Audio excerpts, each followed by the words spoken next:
Ya estamos aquí, queridos amigos.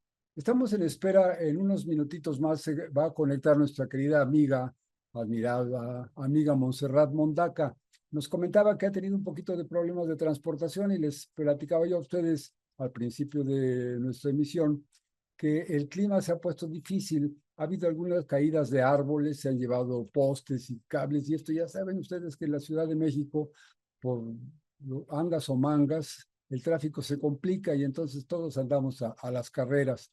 Pero ya estamos aquí. Y la ocasión anterior, en otra de nuestras charlas entretenidas, estuvimos platicando con Montse Mondaca, que es una experta desde hace muchos años en todo lo que es materia electoral.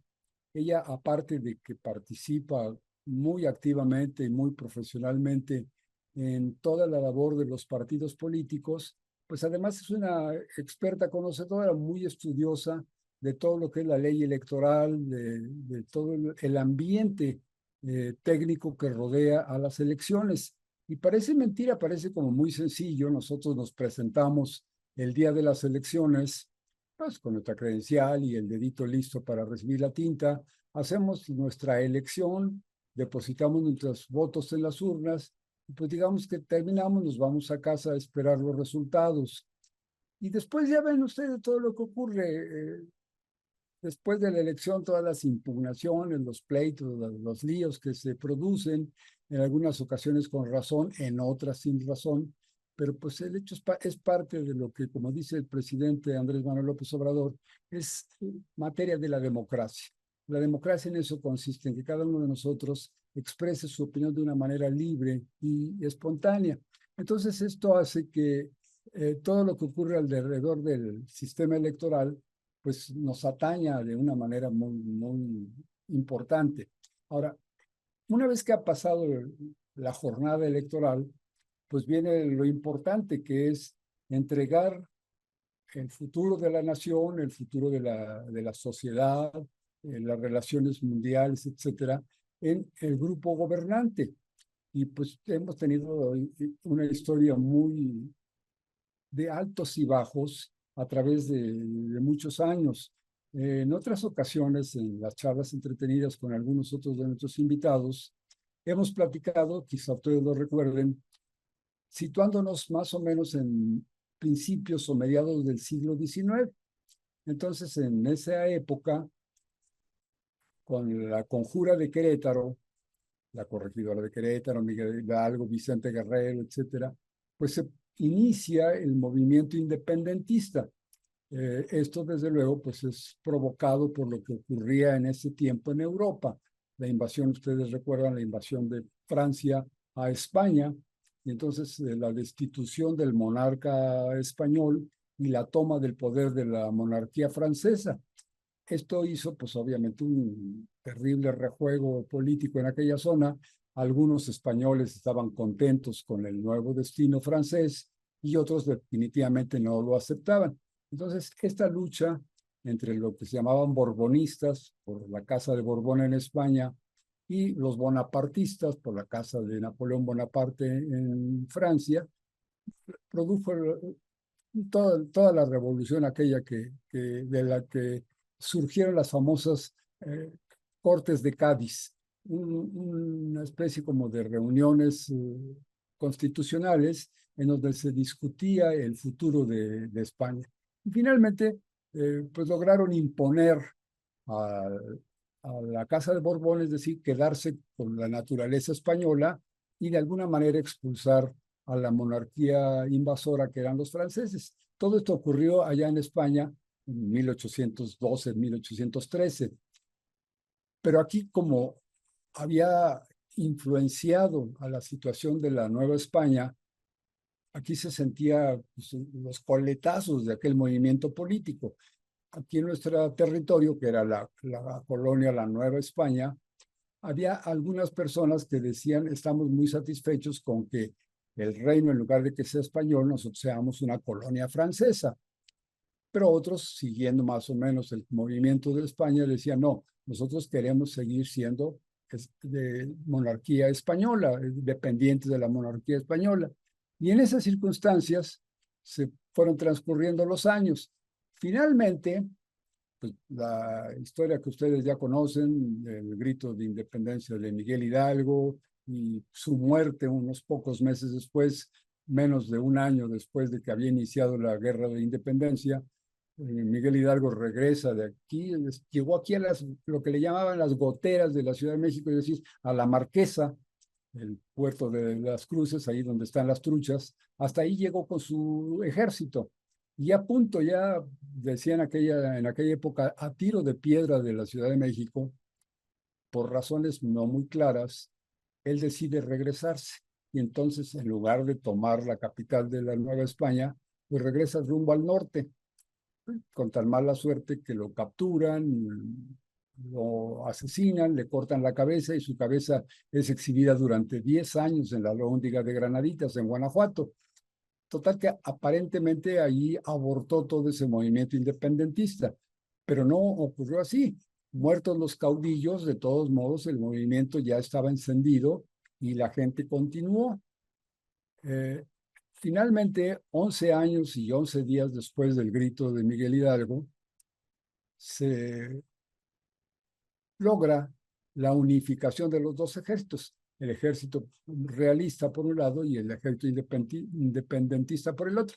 Vicente Guerrero y el primer emperador de México. Entonces se unen y esto hace que se pacte la paz, se determine que nuestra nación va a ser independiente y que va a ser una nación ya no colonia, sino una nación libre y soberana.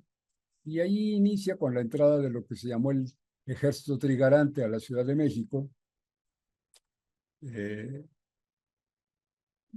muy bien recibido por la población de México, ya todo aparentemente en paz y demás. Entran finalmente en el año de 1821 a la Ciudad de México y con eso diríamos que nace a la independencia nuestra nación, nuestro país, con el nombre de México, la bandera tricolor, aunque en un orden diferente, pero ya, digamos, la identidad de nuestro país ya quedó marcada en esa época. Y ahí empieza la vida real del nacimiento de nuestro país. 3 añitos después, 1824, se hace la primera constitución. Digamos que eso es el colofón de toda esa guerra independentista que ya da nacimiento y forma política internacionalmente reconocida de nuestro país. Pero aquí está lo que nos enorgullece mucho a quienes pertenecemos a la institución masónica. Todo este movimiento, tanto en Europa como en América, fue gestado al interior de las logias masónicas. Y esto no es historia de los masones, esta es la historia universal que así lo consigna. ¿Por qué razón? Bueno, pues porque las logias masónicas, por su secrecía, por la preparación de sus miembros y todo, era el lugar idóneo para generar ese tipo de movimientos. Y así fue pasando. De manera que tanto el origen, la gestación del movimiento revolucionario de independencia, la firma de la Constitución, la creación de la Constitución, pues todo esto es derivado de la labor masónica de aquellas épocas, por supuesto. Pues todos los que actualmente trabajamos en la masonería nos sentimos muy orgullosos de esos antecedentes, pero pues nada que presumir, no somos nosotros los que lo hicimos, somos herederos, como todos los mexicanos, de aquellos ilustres hombres y mujeres que participaron en aquella lucha. Y cuando digo hombres y mujeres, me estoy refiriendo a que había una labor absolutamente hombro con hombro entre hombres y mujeres. Por ejemplo, en la conspiración de Querétaro, pues se habla con mucha claridad de doña Josefa Ortiz de Domínguez, la intervención posterior de Leona Vicario, es decir, mujeres brillantísimas que dejaron su nombre grabado para el resto de la historia y estuvieron trabajando al unísono. Se dice, por ejemplo, que cuando se descubre la conjura, doña Josefa Ortiz de Domínguez, que era en su casa del corregidor Querétaro y ella, en su casa era donde se reunían para hacer pues, las reuniones masónicas en donde se discutía el futuro del movimiento independentista, del movimiento tratando de, no se hablaba de independencia realmente, sino se trataba así la restauración de Fernando VII, rey de Borbón, o la instauración del gobierno de la monarquía francesa. Realmente esa era la discusión. Y bueno, pues después fue creciendo la bola, dando vueltas todo el movimiento, y como les decía yo, se gesta el movimiento de independencia y nace nuestro país. Bueno, esto lo mencionaba yo porque el reconocimiento de la labor de las mujeres dentro de la institución masónica es absolutamente necesario, es innegable la participación de ellas. Y no se diga ya en Europa, por ejemplo, en la Revolución Francesa, bueno, pues podemos hablar hasta de Juana de Arco, de manera es que las mujeres han tenido siempre una participación brillantísima, hombro con los hombres. Así que esto es como un antecedente cuando nos platican que en algunas instituciones masónicas no se recibe a las mujeres. Y pues nosotros tenemos el honor de que en México, desde 1825, es decir, un añito después de la firma de la Constitución de 1824, un año después, ya se crea un rito masónico mexicano y en los documentos fundacionales se establece con mucha puntualidad, con mucha precisión, que trabajarán hombres y mujeres en exacta igualdad de circunstancias. No como adoptadas, ni como invitadas, ni nada, sino absolutamente en igualdad de circunstancias que los varones. Entonces, pues esto es algo brillantísimo, porque estamos hablando de 1825, aquí estamos hablando prácticamente de 200 años. Y si ustedes recuerdan, el voto en nuestra república se les dio a las mujeres apenas a mediados del siglo XX. De manera es que tienen ellos unos 70 años de poder participar en las elecciones y 150 años antes el rito nacional mexicano ya había reconocido la calidad absolutamente equivalente a la calidad de los hombres en esa materia política. De manera es que, bueno, pues es parte del antecedente. Lo estoy haciendo, este pequeño preámbulo, porque esto nos permite ir entendiendo cómo se generan las situaciones que actualmente vivimos de los partidos políticos. Entonces, una vez creada la República Mexicana, una vez creada la Constitución de 1824, pues comienza la lucha. Y aquí dos bandos claros en España, los borbonistas y los bonapartistas, es decir, los tendientes a la monarquía española y los tendientes a la monarquía francesa. Entonces aquí podríamos ya encontrar los rudimentos de lo que después se llamó división entre liberales y conservadores. La Revolución Francesa, pues es un claro ejemplo de la lucha entre los liberales, los que querían la libertad, la igualdad y la fraternidad, y los que pretendían que siguiera la monarquía. Finalmente esa monarquía pues terminó en la guillotina y pues se impuso todo el pensamiento liberal y progresista de aquellos prohombres que tomaron parte en la Revolución Francesa.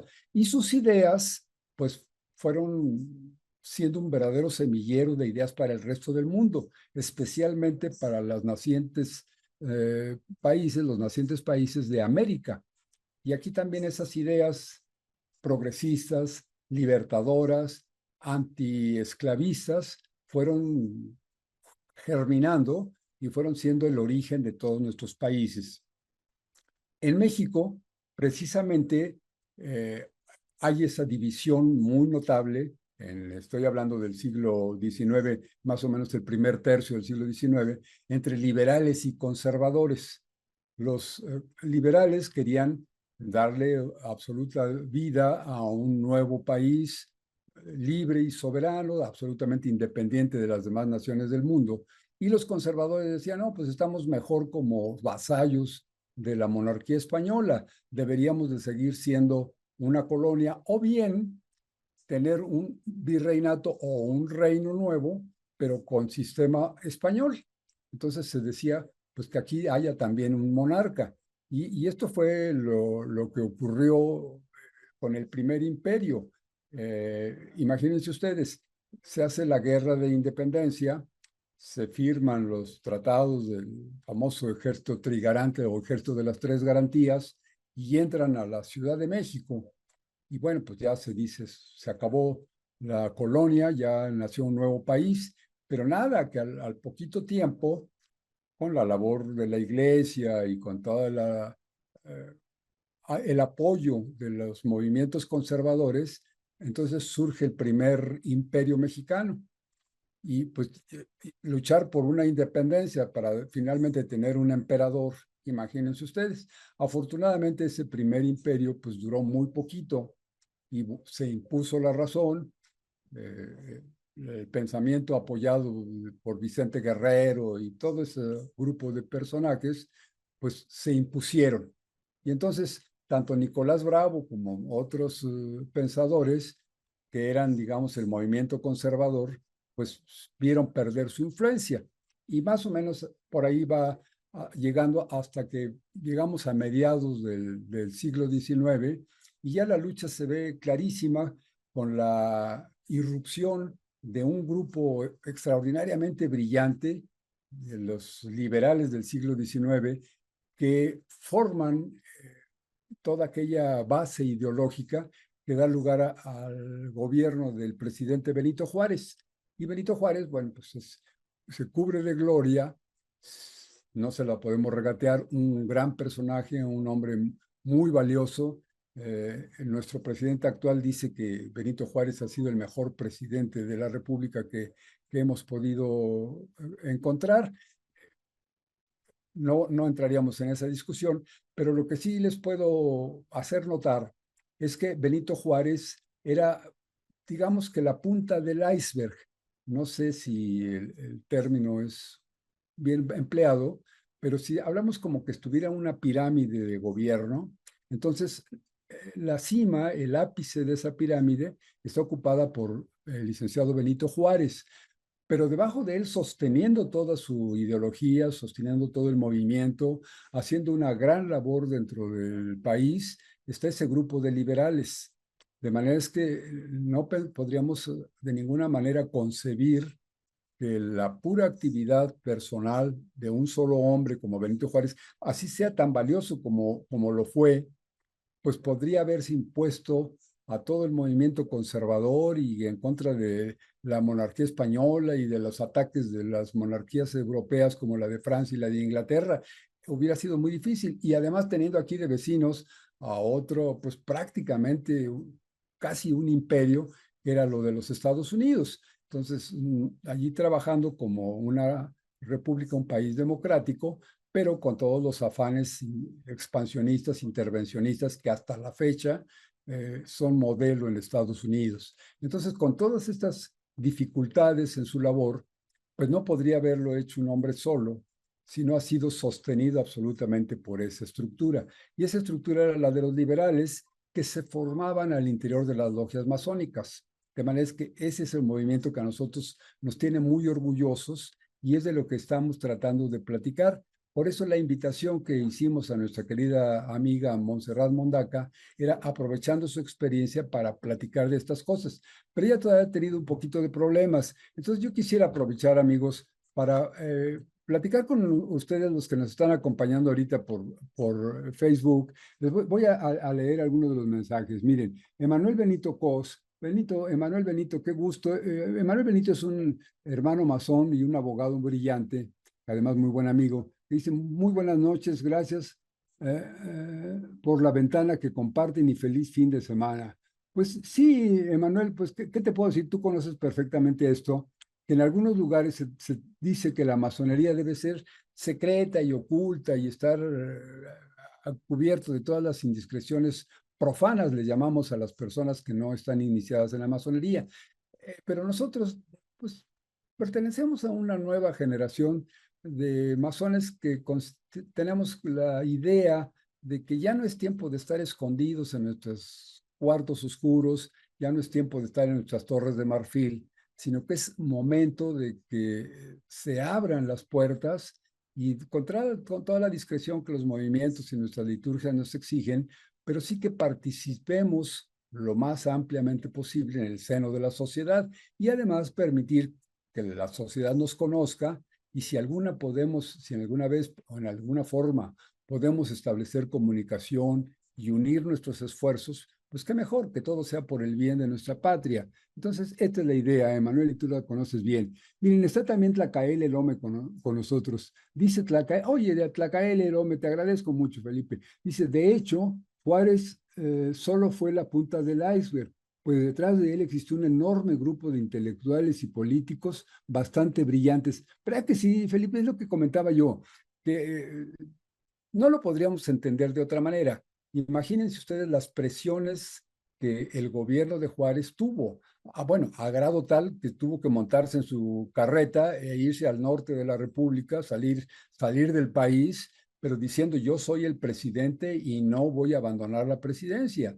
Pero imagínense cuál sería la presión como para obligar a que el presidente deje sus oficinas, deje la comodidad de su familia, deje el hogar, la patria y su hogar y se vaya en una presidencia itinerante, tocando diversos lugares del mundo, pero siempre diciendo soy el presidente de la República y la libertad y la soberanía van en mi portafolios, ¿no? Esa fue una acción maravillosa, pero sí coincido con Tlacaele Lome en el sentido de decir, pues él era la punta de la pirámide, él estaba perfectamente asentado en toda una enorme base ideológica que tenían los liberales de aquella época. Lorena Gómez Valdés dice, muy buenas noches, esperando estén bien. Lorena, querida, pues afortunadamente estamos bien y contigo como parte de nuestro auditorio, pues estamos mucho mejor.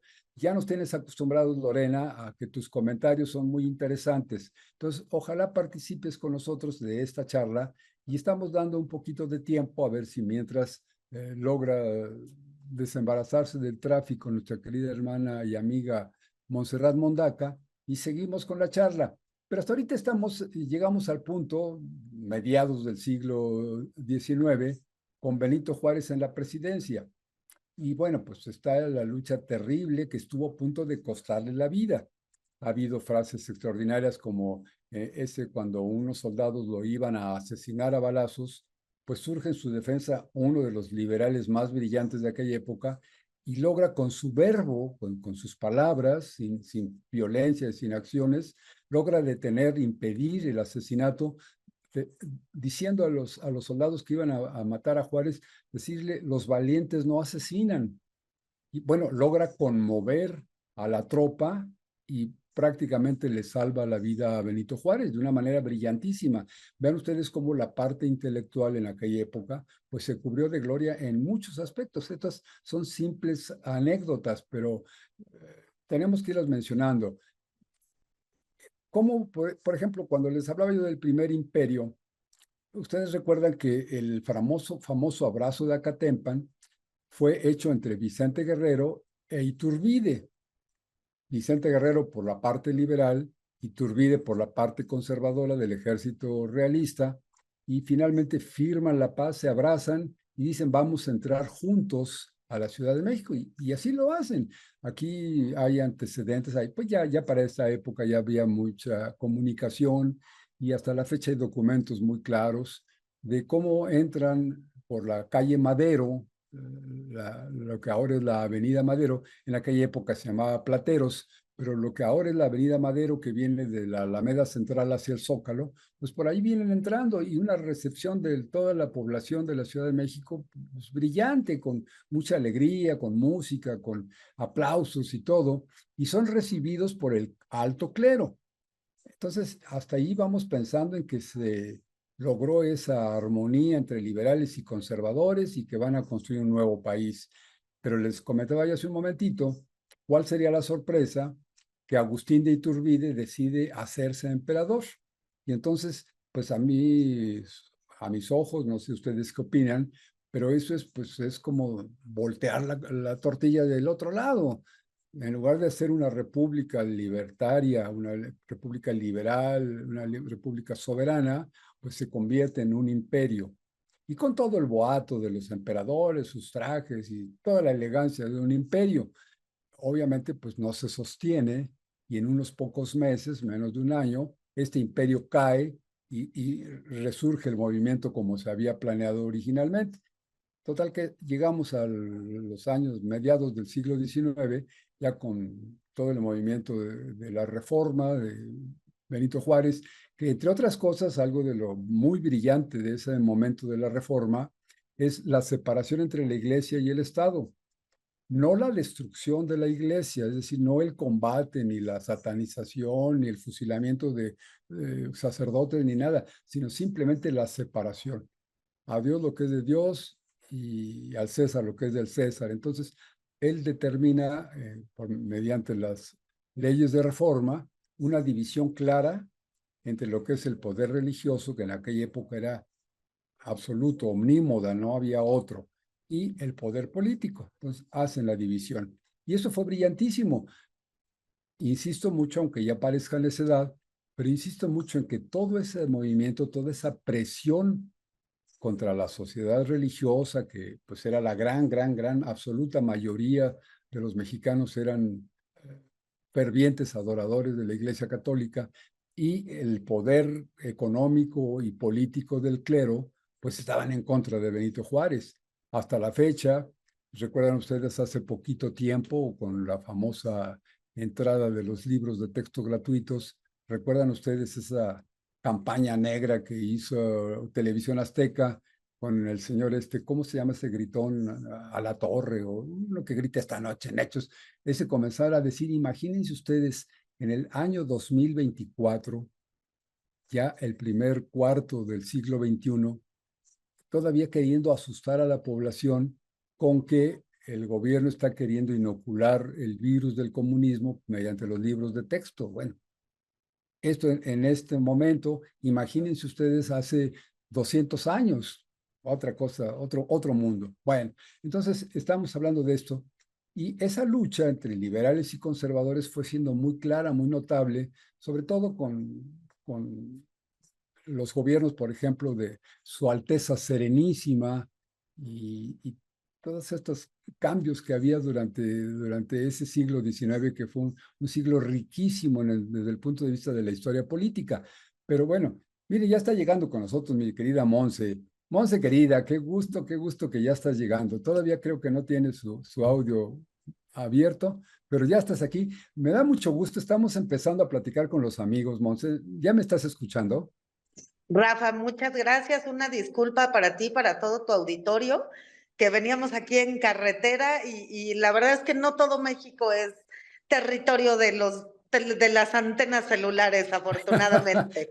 No, además, estaba yo platicando con los amigos internautas, Monse, que con esto del clima, las lluvias y todo, aquí cerca de la casa de ustedes donde yo vivo, a una cuadra, imagínate, se cayó un árbol, pero un árbol enorme. Entonces, el hecho de que se caiga el árbol enorme, pues uno diría, bueno, pues es uno de tantos árboles que se caen, pero origina un caos en una gran extensión de la ciudad. La ciudad está, pues es muy sensible.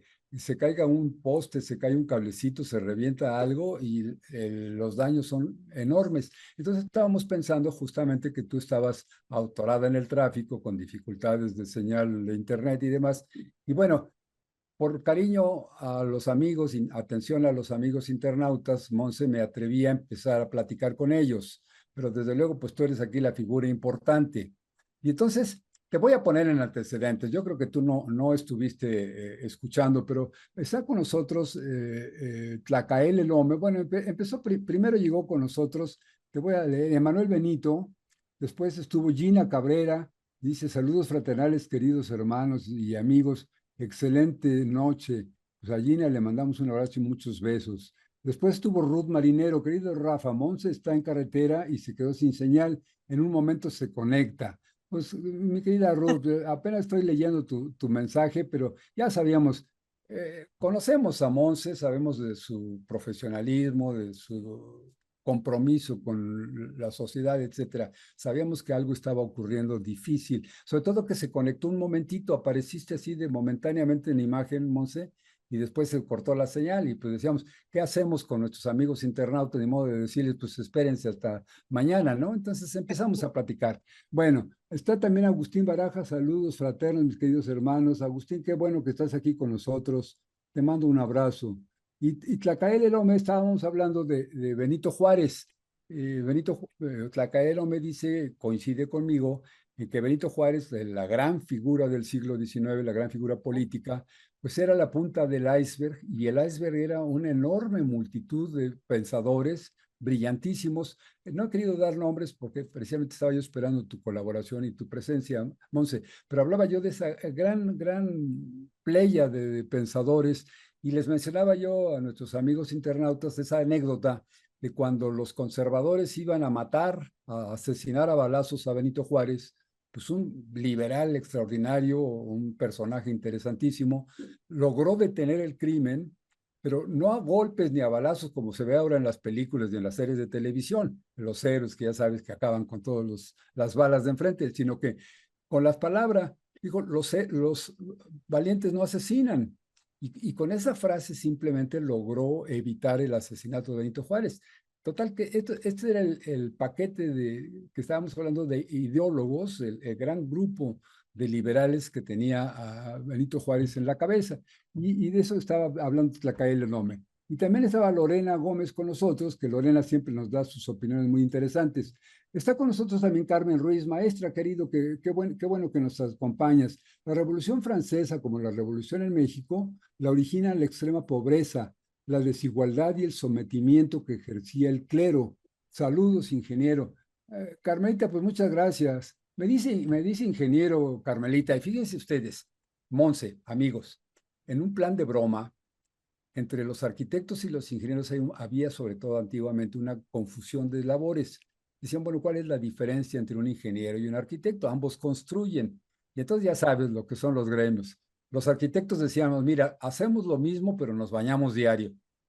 Y los ingenieros decían, bueno, pero a nosotros nos gustan las mujeres. Y total, ese era el pleito, era una época absolutamente de broma, y bueno, muy respetables ambas profesiones, aunque sí de repente sus labores se solapan, se traslapan una en otra, pero sí hay sus diferencias. En fin, Erubiel Rodríguez dice, justo en Teloloapan, Guerrero, se encuentra el poblado de ese famoso abrazo de Acatempan. Saludos fraternales. El doctor Erubiel Rodríguez, un hermano masón al que queremos mucho, efectivamente es de Teloloapan, Guerrero. Y un momentito antes de que estuvieras, Monse, te estoy poniendo en antecedentes para que más o menos entres en la línea que estamos platicando. Hablaba yo de que después de toda la guerra de independencia, de todo el movimiento de Hidalgo, que pues inicia en 1810, motivado por lo de España y todo eso, finalmente en 1821 se produce el famoso abrazo de Acatempe al que se refiere el doctor Erubiel. Y entonces el ejército liberal, el ejército independentista, comandado por Guerrero, se abraza con el ejército realista de Agustín de Iturbide y firman la paz. Y entonces entran a la Ciudad de México, el ejército trigarante, muy bien recibidos por la población, por el clero, por todos. Pero ándale, que a los poquitos meses de que se había firmado ese acuerdo entre los dos ejércitos, pues Agustín de Iturbide decide proclamarse emperador. Entonces, como que allí dijimos, pues, ¿qué pasó? Pues iba a ser esto una nación independiente y soberana y democrática y demás, y de pronto nos sale un imperio. Por ahí andábamos. Y Carmen Ruiz dice, perdón, arquitecto, no, es broma, Carmelita, no, estaba yo con mucho cariño, recibimos a nuestros amigos y compañeros ingenieros, ¿no? Con mucho cariño. Dice Tlacael, en el ámbito intelectual también fue visible la contraposición. Del lado de los conservadores figuró Lucas Alamán, y del lado de los liberales, José María Luis Mora. Pues sí, los grandes ideólogos de esa época. Total, Monse, este es el antecedente, y de esto estaba yo platicando con los amigos, pero afortunadamente ya estás aquí. Ahora, en nuestro banner de presentación de nuestras charlas de hoy, hablábamos un poquito como un retruécano, ¿no? Decíamos si los partidos nos van a partir o nos van a unificar. Y es un poquito en broma, pero como que hasta ahorita donde llegamos, después de lo que platicábamos en las charlas anteriores, decíamos qué pasó el 2 de junio, y hablamos de toda la sorpresa, todo el brillante éxito que tuvo el movimiento que llevó a la presidencia a la doctora Claudia Sheinbaum, el reconocimiento a la extraordinaria labor que ha hecho Andrés Manuel López Obrador, y todo esto, pues aseguró el triunfo de la cuarta transformación, y nos asegura que el próximo tramo de 6 años va a ser como, digamos que la maduración de todo el proyecto de la 4T. Y ojalá que esto dure un movimiento por muchos, muchos años. Ojalá que no se revierta como ha ocurrido en algunas naciones de Europa y de América, que los conservadores vuelven a tomar el poder y echan marcha atrás. Un caso terriblemente doloroso es el de Milei en Argentina, ¿no? Ojalá que no nos fuera a ocurrir. Ahí estamos, Monse. Entonces, ¿qué nos quieres platicar? Rafa, pues primero reiterar las disculpas por conectarme tan tarde, pero bueno, estos problemas técnicos y la dependencia del celular es muy grande. Y me parece muy interesante el punto en el que estaban justamente charlando eh, sobre este extraordinario personaje, sin el cual nuestro país no se explicaría tal como lo conocemos el día de hoy, que es Benito Juárez. Y que, como bien refieres, pues bueno, pues sí, se firmó la paz, se dio el abrazo de Acatempan, y después se declara eh, eh, Agustín de Iturbide. se declara Iturbide, ¿no? Y dices, caray, no estábamos ya en paz, no estaba claro quién había ganado, quién tenía el apoyo del pueblo, a quién respaldaba la sociedad en ese momento, pues no, parece que no estaba claro, ¿no? Y esta frase que parece muy a lo mejor de anuncio de Gandhi, de quien no conoce su historia está destinado a repetirla, o está condenado a repetirla, creo que nos sirve perfecto para este momento, porque llegamos con un triunfo con la doctora Claudia más que contundente. O sea, creo que el día de hoy nadie debiese tener dudas cómo y en qué momento y de qué magnitud fue el triunfo de la doctora Claudia, por todo lo que ya platicamos la semana pasada. Pero creo que esta derecha conservadora, heredera de las peores ideas de Iturbide, ojalá hubiera heredado las mejores, pero creo que solo heredó las peores. Pues en esta insistencia de vamos a impugnar, hubo un fraude, hubo un no sé cuál, ¿no? Creo que no pierden esta intención de romper el pacto democrático en México. Y creo que para eso los partidos tendrían que ser el fiel de la balanza, tanto en la derecha como en la izquierda, entre conservadores y liberales. Creo que la obligación constitucional de los partidos debiese ser obligar, en el caso de la derecha, a estos grupos de la oligarquía a respetar los métodos democráticos y decir, ya, o sea, el triunfo es contundente, no hay nada que discutir, pues sí, el PRD está impugnando porque quiere ver si recupera ahí los 2 puntos porcentuales de votación que le faltó para mantener su registro. Pero creo que tendríamos que estar exigiendo, incluso más allá de la preferencia partidaria, política, como una visión democrática, tendríamos en primera instancia estar exigiendo que los partidos cumplan su obligación constitucional, que es sostener el Estado democrático en México, ¿no? Claro. Ahora, Eso Monse, creo que tendría que a- ser lo primero. absolutamente de acuerdo contigo, Monse, pero también como que pedirle peras al olmo, Monse, pues como que suena ilógico. El dicho ese de pedirle peras al olmo, el olmo es un árbol maderable y todo que nunca va a dar peras. Entonces, si algún agricultor siembra un olmo y está esperando que le dé peras, pues está mal. Y entonces de ahí viene el dicho. Entonces, decir que los partidos cumplan con tal y tal, pues es pedirle peras al olmo. La realidad, como yo la veo, porque desde luego no cuento con la experiencia que tienes tú en materia de estudio y de actividad dentro del mundo del político y electoral, pero mi visión es de que los partidos pues acabaron su labor, no sé si alguna vez funcionaron y si fueron importantes, pero yo digo que hoy en 2024 y de aquí en adelante no les encuentro la razón de ser. Mencionabas el PRD, por ejemplo. Se creó con una gran ilusión de parte de todo el pueblo mexicano, muchos anduvimos ahí verdaderamente prendidos tras del ingeniero Cárdenas y del grupo que se escindió del PRI, que fueron pues hombres brillantes. Yo nunca les he criticado eso, al contrario, si no te sientes respondido en tus ideales en un grupo, pues lo mejor es que te salgas y hagas otra cosa, ¿no? Claro. Entonces ellos lo hicieron y lo hicieron brillantemente. Y ahorita ya no nos daría tiempo de hablar de todos los nombres de las personas que se acompañaron, pero uno de ellos era Andrés Manuel López Obrador. Entonces se salen y forman el PRD, que fue, pues digamos, la gran esperanza, ¿no? Pero pasados estos, ¿qué son?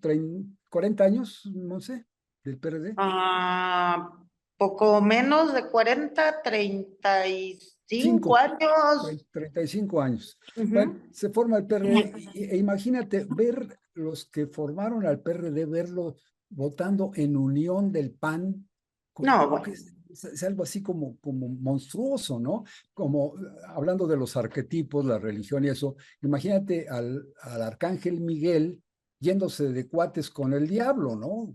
Como que no, digo, ni uno ni el otro, pero no pueden Exacto. mezclarse. Entonces, ellos, esa mezcla. Y lo mismo pasó con el PRI y el PAN, como que no podría pensarse en esa unión, pero bueno, ya se dio. Entonces, esto nos demuestra la podredumbre absoluta del sistema. Ahora bien, yo estaba mencionando con mucho interés, se me está acabando el tiempo, Monse, y por eso te voy a dar rápido mi idea. El siglo XIX fue entre dos grupos muy identificados, liberales y conservadores.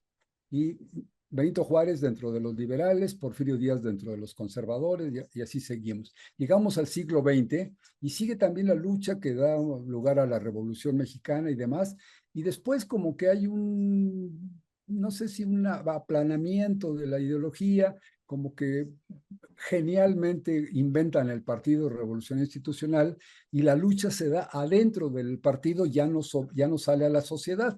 Allá adentro eran los cocolazos y las patadas debajo de la mesa y se golpeaban, se asesinaban y hacían todo lo que se tenía que hacer para lograr el poder, pero lo hacían dentro del Partido Revolucionario Institucional. Entonces fue una genialidad que sacó a la sociedad y nos metió en una especie de catarsis o de sueño a lo mejor, en el que ya no nos dábamos cuenta de lo que pasaba. Ellos decían, va a ser fulano el presidente, y pues llegó el punto en el que, por ejemplo, López Portillo, un solo candidato. Entonces, imagínate unas elecciones con un solo candidato, ¿no? Y sin embargo, se hicieron las elecciones, pero como que ya estábamos adormecidos y decíamos eso es. Pero llega una figura en el siglo XXI, una extraordinaria figura que es Andrés Manuel López Obrador y nos despierta. Y finalmente todo lo que hemos platicado ya llega el 18 y ocurre lo que ocurrió, y ahora llega el 24 y como tú dices, un triunfo arrollador. Pero sigue el problema de los partidos. Por ejemplo, Estados Unidos tiene un partido liberal y un partido conservador. Yo, discúlpenme ustedes mi ignorancia, pero yo no encuentro la diferencia entre uno y otro de los partidos. Entonces, hay uno que se llama Partido, pues, Demócrata. digamos, demócrata y el otro, digamos que estaríamos hablando de lo mismo, unos liberales y otros conservadores, pero yo los veo que luchan en lo mismo, hacen las mismas groserías, hacen las mismas majaderías, cometen las mismas faltas unos con otros, las agresiones al resto del mundo, etcétera, etcétera, etcétera, y no los veo diferenciados. Llega, por ejemplo, un hombre de color, Obama, que dice uno, pues hace el triunfo del progreso, ¿no? Y un hombre también avasallador, antiinmigrantes, horrible, ¿no? Y así estamos. Bueno, esto es allá. Y aquí en América lo mismo, hablábamos de Milei y todos esos. Mi problema es México, es mi patria, la que amo profundamente. Aquí, ¿cuál es la labor de los partidos? Nos están partiendo a la mitad, nos están haciendo que dentro de las familias haya dificultades. ¿Le echan la culpa que polariza el presidente? No, si ha habido alguien conciliador y unificador, ha sido el presidente López Obrador. Si él no hubiera tenido el talento, la bonomía, la paciencia de hacer esta labor pacificadora y de unión, de veras que México se podría haber incendiado, Monse. Pero eso está ocurriendo. Ahora, ¿qué ocurre con los partidos? A qué partido? ¿Cuál es la preparación? ¿Qué dicen? ¿A quién le enseñan a trabajar la política, a buscar candidatos? Estamos como esperando que el Tlatoani haga algo maravilloso en favor de nosotros. ¿Cuál es la labor? Mira, Rafa, primero creo que algo que yo veo todos los días, que creo que todos vemos en la calle, es que estas diferencias entre liberales y conservadores las vemos todos los días en las calles, a todas horas, en todo momento. Y esta supuesta polarización que le achacan a Andrés Manuel, pues no es responsabilidad de Andrés Manuel. Sí es una cosa que vivimos constantemente dentro de las familias. Y no solo desde una perspectiva de clase social y económica, sino también en ideas mucho más profundas y de carácter social. Y yo, o sea, solo voy a dejarlo ahí como un tema pendiente, que son como los grandes temas que polarizan y que son de liberales y conservadores. El matrimonio entre personas del mismo sexo, la adopción de parejas del mismo sexo o personas solteras pero que tienen una preferencia sexual distinta, el derecho a la interrupción legal del embarazo, la voluntad anticipada sobre la muerte. Esos son los temas que creo que el día de hoy siguen dividiendo a liberales y conservadores. Y creo que esa discusión seguirá y tendremos que cada quien desde el punto y la trinchera que estemos tomar una decisión al respecto, ¿no? ¿Qué le toca a los partidos? Creo que el sistema de partidos en México está muy agotado. Creo que hemos tenido pésimos partidos políticos en general, de derecha y de izquierda, de liberales y de conservadores. Hemos tenido pésimos partidos políticos. Hacías una recapitulación muy breve de qué fue el PRD. Y sí, yo milité y todavía me duele un poco ver que pierde el registro por lo que para mí significó hace muchos años. Pero lo cierto es que hoy el PRD no representaba nada tangible en esa lucha entre liberales y conservadores. Pero vemos también tristemente que Morena y muchos de sus militantes y de sus dirigentes sobre todo, tampoco han tomado una definición al respecto de estos temas que nos diferencian a los liberales de los conservadores. Y creo que esto de no representar a la ciudadanía, a la gente como partidos políticos, pero tampoco son un espacio de formación política y no son un espacio de discusión de ideas, ni de intercambio, ni de nada. Se han vuelto la franquicia más redituable para obtener una candidatura. Agencia de colocaciones. Completamente. Entonces, creo que ese esquema de partidos en México está muy agotado. Yo que quisiera ver un partido que en cuando menos estos temas muy sensibles tuviera una postura que se acercara a lo que yo pienso. Eso es lo que yo quisiera ver en un partido político, Claro. pero que a la vez sea también un partido que combata la corrupción frontalmente y que sea un partido que elija a los mejores perfiles que representan sus ideales para encabezar candidaturas. No solo a los que van a ser más votados, porque sí, obtener votos es importante.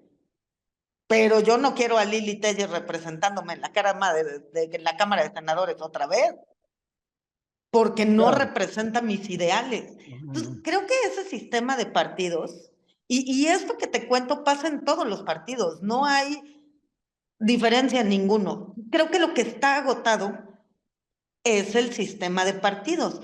Y por eso me parece tan interesante la propuesta o parte de la propuesta de reforma electoral todavía de Andrés Manuel, del Plan C, y que está siendo pues complementada y que va a ser muy bien dirigida ya por los trabajos que encabeza la doctora Claudia, porque mucho se habló de quiere desaparecer al INE, a los tribunales electorales y a estas instituciones que a los ciudadanos no nos representan nada, más que la credencial de elector para poder ir al banco, para hacer un trámite, para ir al antro. O sea, esa institución no nos representa gran cosa. Entonces, mucho se habló de eso, pero no se habló de lo profunda que es esta reforma, no para acabar, pero sí para transformar el sistema de partidos. Claro. Y entonces darnos partidos que tengan dos momentos principales de su existencia. Y uno es reconocerlos como las franquicias para obtener candidaturas y entonces darles el suficiente peso que se necesita para los procesos electorales.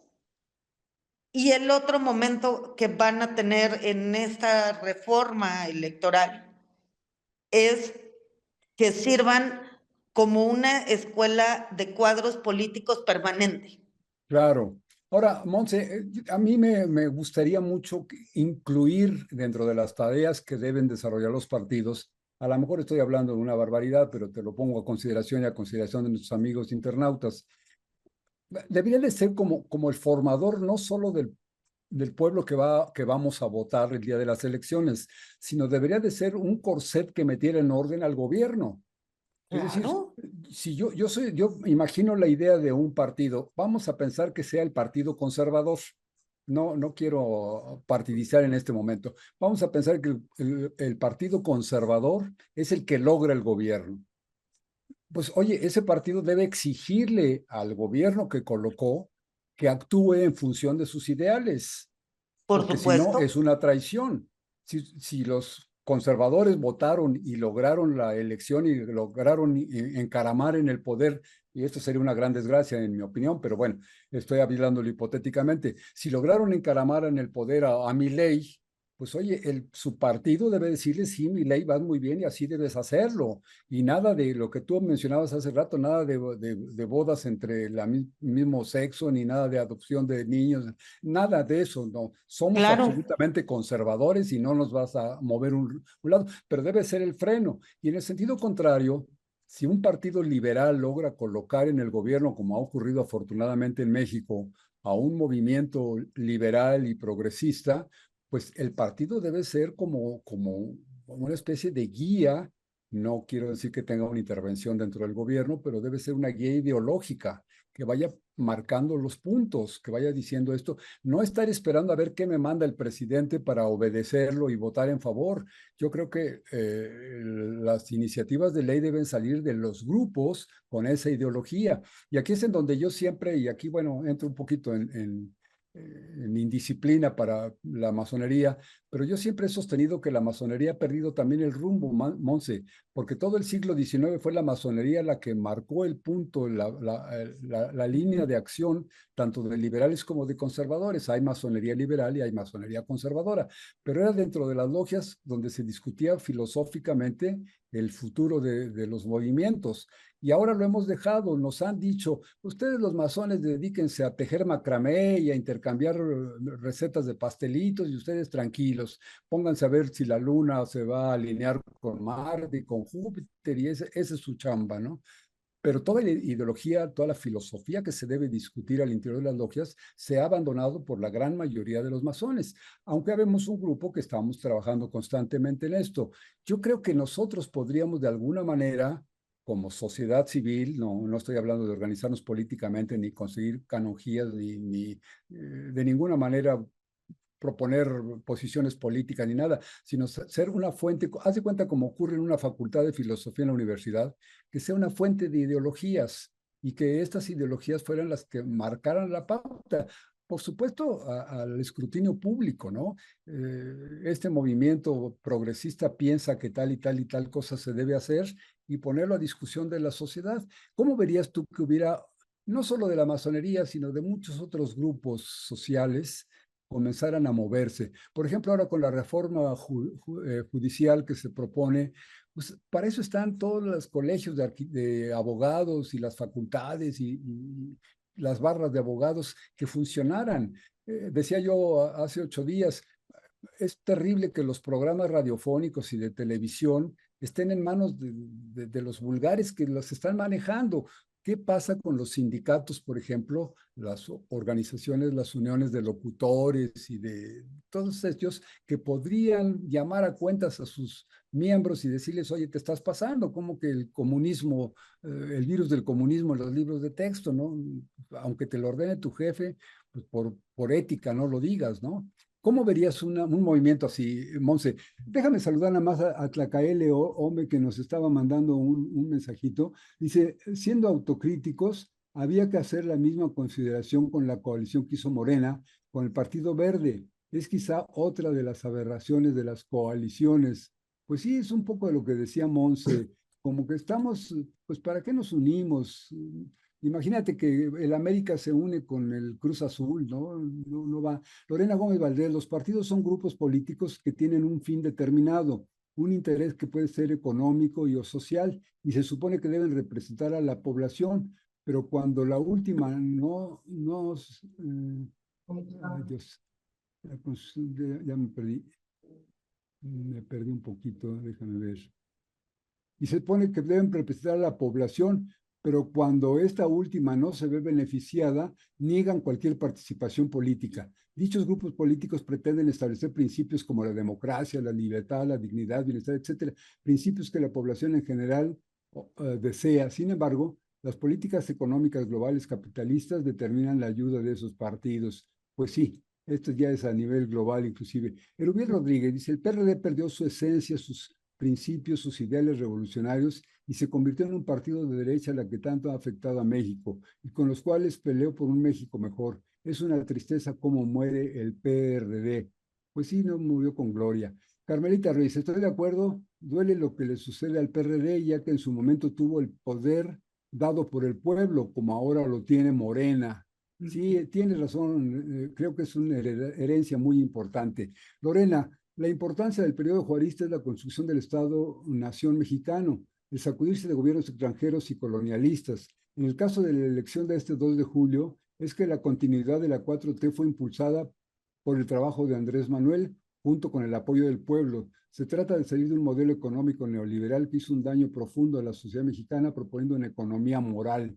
Pues sí, creo que estamos totalmente de acuerdo, Monse. ¿Cómo terminamos, Monse? Agradeciéndote enormemente tu esfuerzo, te agradezco mucho toda la lucha que tuviste que hacer por conseguir la línea. Estamos terminando casi nuestro tiempo de transmisión, Monse.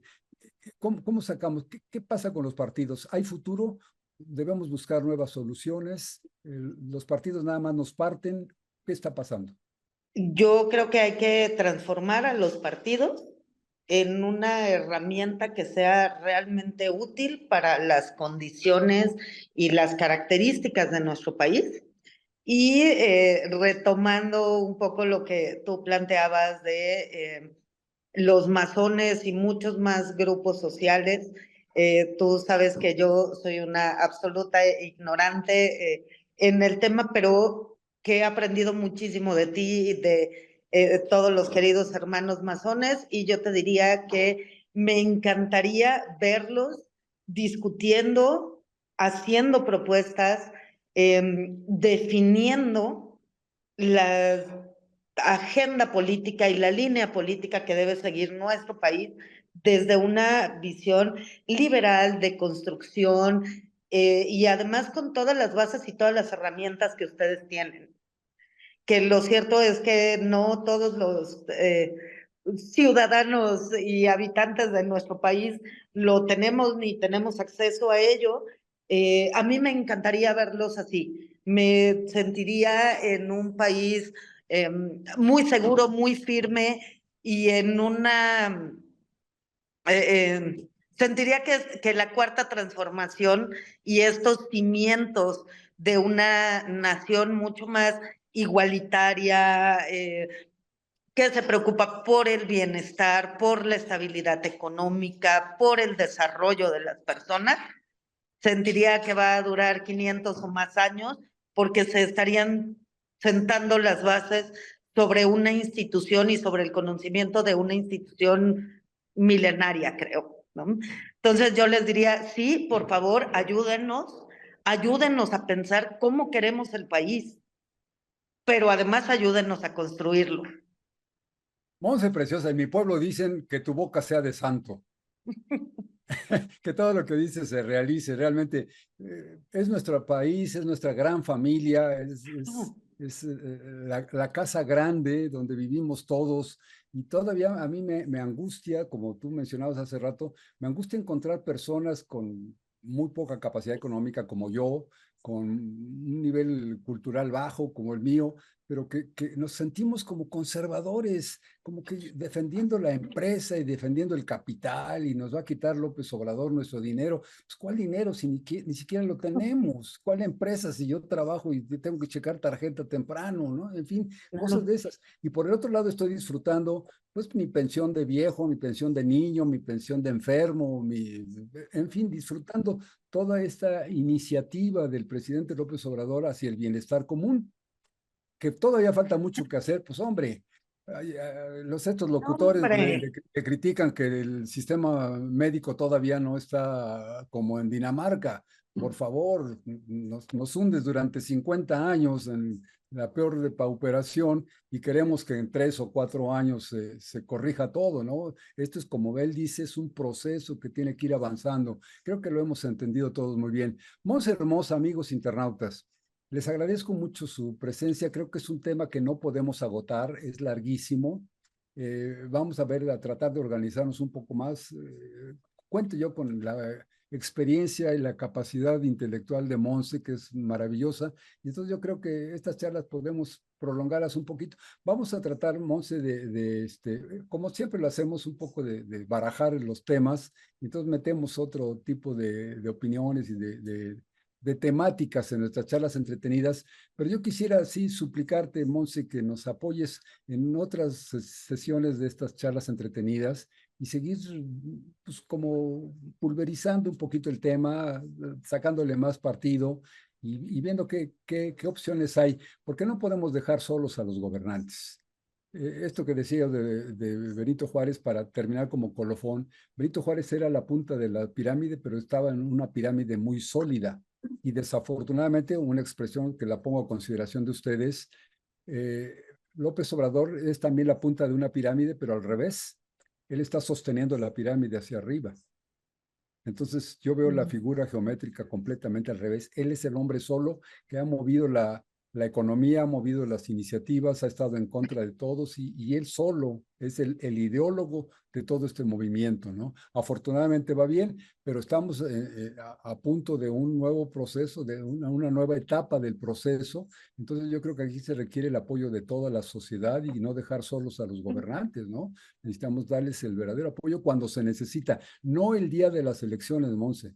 Yo creo que No. el apoyo de los funcionarios de gobierno lo requieren durante todo el sexenio.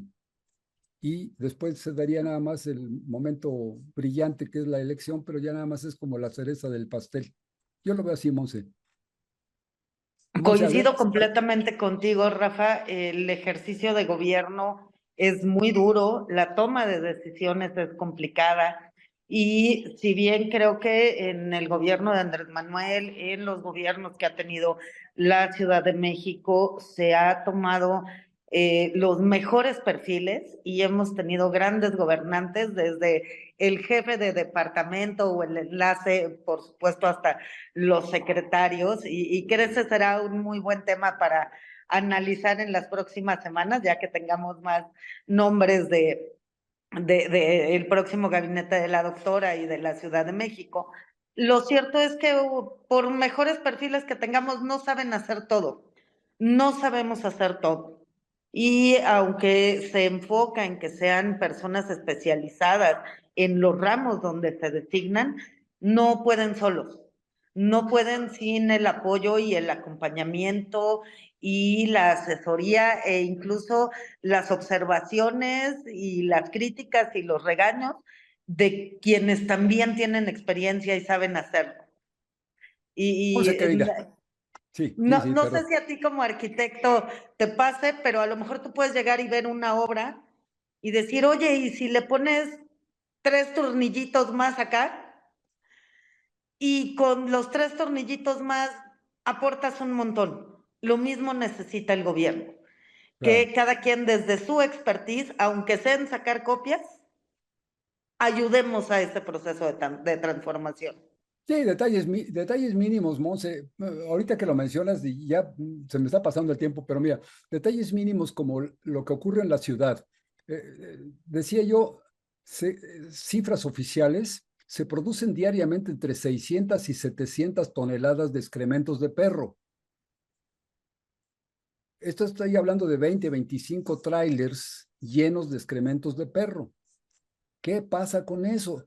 ¿Qué autoridad podría echarse ese ese trompo a la uña si no es la sociedad, entre todos los dueños de lomitos y de michis, si no es entre todos resolver ese problema, nada más lo creamos? Y claro, yo critico aquí que toda la banqueta de mi casa, todo está lleno de excrementos de perro. Y la lucha es contra el Departamento de Limpias y la lucha finalmente llega a la jefatura de gobierno porque tienen las calles sucias. Pero si no es entre toda la sociedad, ¿qué podemos hacer, Monse? Así es.